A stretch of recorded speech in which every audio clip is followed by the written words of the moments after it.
We've been in this business for 15 years. We've been doing this for a long time. A lot of cumulative experience with our customers. We've had 300 million interactions with our customers, so we're learning about the connectivity. We're really good at that stuff.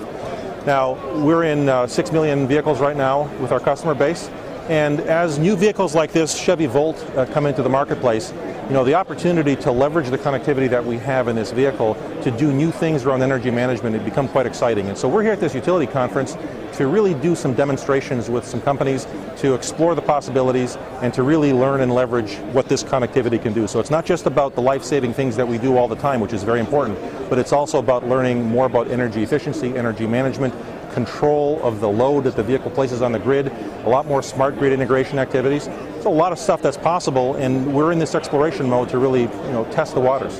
And one of the things that we did when this vehicle was announced, the Chevy Volt, we introduced a smartphone application that's available on iPhones and Android phones.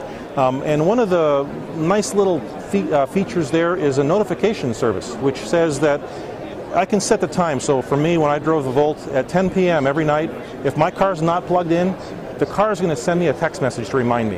And so it's a nice sort of peace of mind, a little simple service. It's kind of cute, but it actually saved me several times where I had actually forgotten to plug my vehicle in, and the car reminded me. It cared enough about me to remind me to plug it in.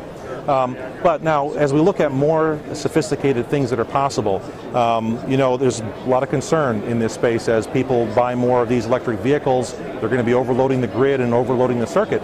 Well, the car, when it's connected, can actually provide information about its level of load, and we can set up parameters so the car can wait until some off-peak times to provide that load. We can also enter in utility time of use rates, and so as utilities begin to generate new rate plans for electric vehicle usage, the vehicle is ready for that today. You can plug that into the vehicle in the console, but we can also do that through the web, through smartphones, through other portals, where you can have, through the secure connection that Onstar provides to the vehicle, the other parties to have access with your permission, and you'll benefit economically because of the rate plan adjustment. You're going to use less energy. As people begin to manage their energy in their homes, the vehicle's part of the home when it's plugged in and when it's parked there, but the vehicle's part of your home life no matter where it is. And so to be able to manage your overall home energy is another opportunity to really take advantage of this connectivity.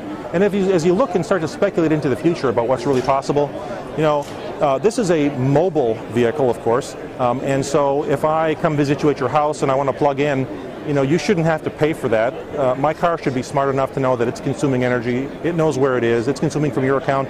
I ought to credit you that in the account. And so this notion, just like in the old days where we had roaming with cell phones, well, there's going to be roam charging that vehicles that are connected in a smart way to the smart grid are going to be able to create.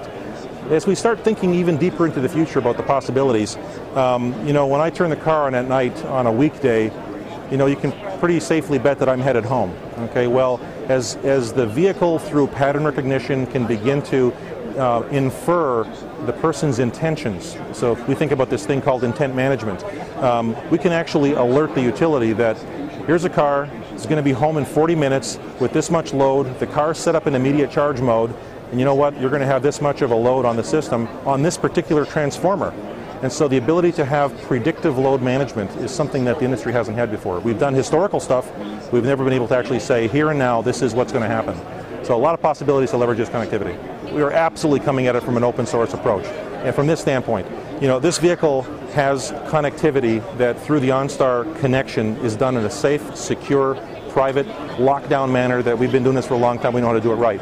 But we're certain about one thing, is that there are lots of solutions that are going to be out there, lots of problems that we haven't even conceived of yet, and there are going to be some very innovative approaches to this. And so what we're working on is a set of APIs that will link to the vehicle in that secure way that we can work with third parties so that these intelligent solutions become broadly accessible. Because as more and more vehicles have this kind of propulsion technology solution built into it, they're going to be ready for the smart grid. As the smart grid evolves, we don't want to have to come up with brand new solutions for every single thing. We We want to have one common, open, standard set of APIs that companies can work with, link to the vehicle, and really do some wonderful things for the overall grid management. Utilities are going to benefit from this capability because of load management, capacity management. The consumer is going to benefit through lower cost energy charging. Society is going to benefit because of the overall effect of how the grid is managed. And so, that value that's created will also get shared somehow amongst the stakeholders and the constituents, and how that value sharing is going to play itself out over time, we don't know the answers. But I think we're poised in the right way to handle the secure connection to the vehicle in a professional, responsible way, and we're excited about the possibilities. Well, actually, the vehicle is an exciting vehicle, and what it's capable of doing is exciting to us. And the fact that this vehicle is ready for the smart grid, in advance of the smart grid being fully, in effect, we see the connectivity that we're already part of playing an important role in driving future innovations. And I've actually had the privilege of driving one of the early production versions of this for several months. It's changed the way I think about energy management. It's changed the way I want to interact with the vehicle. And this connectivity that we have, a lot of possibilities, and it's pretty exciting.